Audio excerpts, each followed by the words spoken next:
दोस्तों ये है फीफा वर्ल्ड कप के 10 नामुमकिन काम जिन्होंने कतर ने मुमकिन बना दिया। कतर में होने वाला फीफा वर्ल्ड कप इतिहास के पन्नों में एक अलग छाप छोड़ गया है। स्टेडियम के निर्माण से लेकर फीफा वर्ल्ड कप के उद्घाटन करने तक कतर ने ऐसे ऐसे रिकॉर्ड बनाए जो दुनिया के लिए एक मिसाल बन गए। कतर द्वारा आयोजित इतना भव्य और विशाल समारोह को देखकर पूरी दुनिया हैरान रह गई है। दुनिया का सबसे बड़ा कूलिंग सिस्टम। कतर जैसे देश जहां का टेम्परेचर ही 50 से 55 के बीच रहता है, ऐसे देश में फीफा वर्ल्ड कप का आयोजन करवाना कोई छोटी बात नहीं है। कतर में इसके लिए इंजीनियरों की एक टीम इकट्ठी की गई जिन्होंने इस स्टेडियम के अंदर के टेम्परेचर को घटाकर 15 से 20 डिग्री सेल्सियस कर दिया।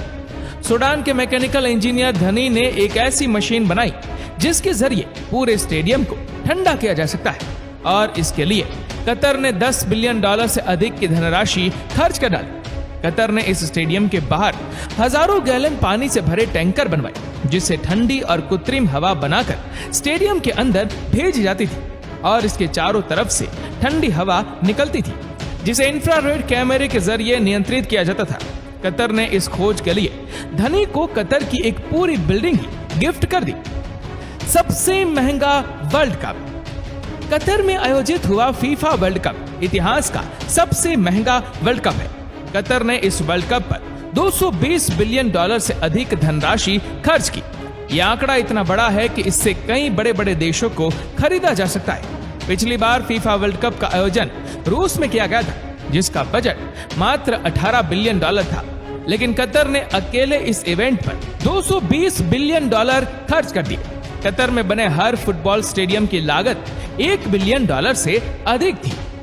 पहला अरब आयोजन। फीफा वर्ल्ड कप के आयोजन के बाद कतर दुनिया का पहला अरब देश बन गया है जिसने पहली बार किसी अरब देश में फीफा वर्ल्ड कप का आयोजन करवाया। फीफा वर्ल्ड कप के 90 सालों के इतिहास में ऐसा कभी नहीं हुआ कि किसी अरब देश में फीफा वर्ल्ड कप का आयोजन किया गया हो, लेकिन कतर में अपने देश में दुनिया के सबसे भव्य और आलीशान फीफा वर्ल्ड कप का उद्घाटन करवाकर इस इतिहास को ही बदल कर रख दिया। 30 लाख की आबादी वाले कतर की मेजबानी की आज पूरी दुनिया कायल हो चुकी है। गर्मियों में पहली बार फीफा का आयोजन। कतर ने साबित कर दिया है कि दुनिया झुकती है, बस झुकाने वाला चाहिए। आमतौर पर फीफा वर्ल्ड कप गर्मियों में आयोजित किया जाता है, लेकिन ये पहली बार है जब फीफा वर्ल्ड कप का आयोजन सर्दियों में किया गया। फीफा के अधिकारी सर्दियों में इस आयोजन को करने में राजी नहीं थे, जिस पर कतर की सरकार ने साफ तौर पर कह दिया कि अगर मेरे से ऐसा नहीं हो सका तो वह $220 बिलियन में आग लगाने को भी तैयार है। जिसके बाद फीफा के अधिकारियों को मजबूरन अपना इतिहास बदलना पड़ा और फिर दुनिया ने देखा कि पहली बार फीफा वर्ल्ड कप का आयोजन गर्मियों की बजाय सर्दियों में किया गया है। उद्घाटन समारोह में पढ़ी गई कुरान। कतर ने फीफा वर्ल्ड कप के दौरान वह किया जो पिछले 100 सालों में कोई अरब देश नहीं कर पाया। कतर ने फीफा वर्ल्ड कप का उद्घाटन कुरान की तिलावत के साथ शुरू किया। ये इतिहास में पहली बार था जब किसी इंटरनेशनल गेम्स के उद्घाटन के मौके पर कुरान पाक की तिलावत की गई। मजा तो तब आया जब कतर ने फीफा वर्ल्ड कप का उद्घाटन कुरान की तिलावत से करवाने के बाद उसका समापन भी कुरान की तिलावत से करवाकर दुनिया को हैरानी में डाल दिया था। फीफा वर्ल्ड कप के समापन के मौके पर कतर में जाकिर नायक से लेकर शाहरुख खान और दुनिया भर के बड़े बड़े लीडर्स मौजूद थे। दुनिया के सबसे आलीशान स्टेडियम।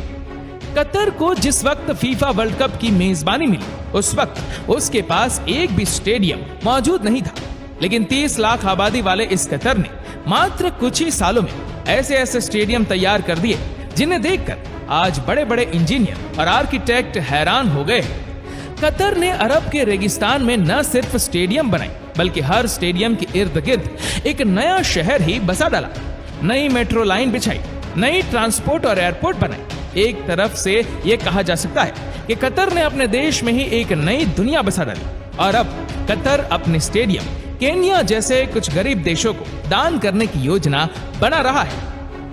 फिलिस्तीन जिंदाबाद, इजरायल मुर्दाबाद। कतर में हुए इस फीफा वर्ल्ड कप ने एक और नामुमकिन चीज को मुमकिन कर दिया और वह है फिलिस्तीन की आवाज को मंच देने का। कतर में होने वाले फीफा वर्ल्ड कप के हर मैच के दौरान फिलिस्तीन जिंदाबाद और इजरायल मुर्दाबाद के नारे गूंजते रहे। कतर में मुसलमानों को एक मंच देकर दुनिया की पॉलिटिक्स का रुख बदल दिया। हर दिन मैच के दौरान पूरे स्टेडियम में फिलिस्तीन के झंडे लहराए रहते और यही वजह है कि जब कैमरे के सामने कोई फिलिस्तीन का झंडा आता तो अमेरिका, ब्रिटेन और यूरोपीय देश अपने चैनल पर मैच देखते वक्त उसी सीन को ही कट कर देते। कतर ने इस वर्ल्ड कप के जरिए मुस्लिम विरोधियों को इतनी तकलीफ दी है कि इसे आप बड़ी आसानी से समझ सकते हैं। स्टेडियम में सजदे। फीफा वर्ल्ड कप के दौरान खिलाड़ियों ने जितने सजदे किए उतने सजदे तो किसी खेल के दौरान नहीं हुए। सऊदी अरब से लेकर मोरक्को और सेनेगल के खिलाड़ी जब भी कोई मैच जीतते तो अल्लाह का शुक्र अदा करते हुए सजदे में चले जाते। यहाँ तक कि मोरक्को जब सेमीफाइनल का मैच हारा तब भी वह सजदे में जाकर अल्लाह का शुक्र अदा करना नहीं भूला। पूरी दुनिया हैरान थी कि आखिर ये कौन लोग हैं जो हारने पर भी अपने खुदा का शुक्र अदा करना नहीं भूलते। मोरक्को पहला अफ्रीकी सेमीफाइनलिस्ट। कतर में होने वाले फीफा वर्ल्ड कप में दूसरा सबसे बड़ा कीर्तिमान मोरक्को ने स्थापित किया। मोरक्को पुर्तगाल को हराकर फीफा वर्ल्ड कप के सेमीफाइनल में पहुंचने वाला पहला अरब और अफ्रीकी देश बन गया। मोरक्को ने उस पुर्तगाल को हराया जिसमें रोनाल्डो जैसे खिलाड़ी शामिल थे। ये जीत कितनी बड़ी थी उसका अंदाजा इसी बात से लगाया जा सकता है कि दुनिया के सारे अरब देश इस जीत पर जश्न मना रहे थे और ज्यादातर देशों की हुकूमत ने छुट्टियों का भी ऐलान कर दिया था।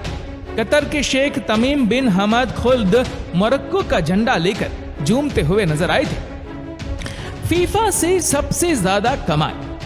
कतर मानव इतिहास में पहली बार फीफा से सबसे ज्यादा कमाई करने वाला देश बन गया है। फीफा द्वारा जारी किए गए आंकड़ों के मुताबिक फीफा इस वर्ल्ड कप से पिछले वर्ल्ड कप की तुलना में कई गुना ज्यादा कमाई कर चुका है। फीफा ने वर्ल्ड कप के शुरू होने के 25 दिन के भीतर जितनी कमाई कर ली उतनी कमाई तो उसने पिछले 25 सालों में भी नहीं की थी। एक मुस्लिम देश में कुरान की तिलावत से शुरू हुई इस आयोजन में हो रही बरकतों से अब पूरी दुनिया हैरान है। फीफा अधिकारियों के लिए यह हैरानी की बात है कि उन्होंने पहली बार एक अरब देश में फीफा वर्ल्ड कप का आयोजन करवाया और अपने पहले ही आयोजन में उन्होंने कमाई के नए कीर्तिमान स्थापित कर दिए। बेशक कतर ने जो किया है वह हर मुसलमान के लिए गर्व का विषय है। कतर का यह आयोजन सिर्फ एक खेल का आयोजन नहीं था बल्कि मुसलमानों की तहजीब और शौकत और इस्लाम को दुनिया के सामने लाने का जरिया भी था और कतर अपने इस मकसद में कामयाब भी हुआ। दोस्तों, इस वीडियो को लेकर आपकी क्या राय है नीचे कमेंट करके जरूर बताएगा और अगर आपको वीडियो अच्छा लगा हो तो इस वीडियो को लाइक करेगा, शेयर करेगा ज्यादा से ज्यादा लोगों तक और ऐसे ही और भी रोचक जानकारियों के लिए सब्सक्राइब करें हमारे यूट्यूब चैनल को और फेसबुक पर फॉलो करें हमारे पेज को। धन्यवाद।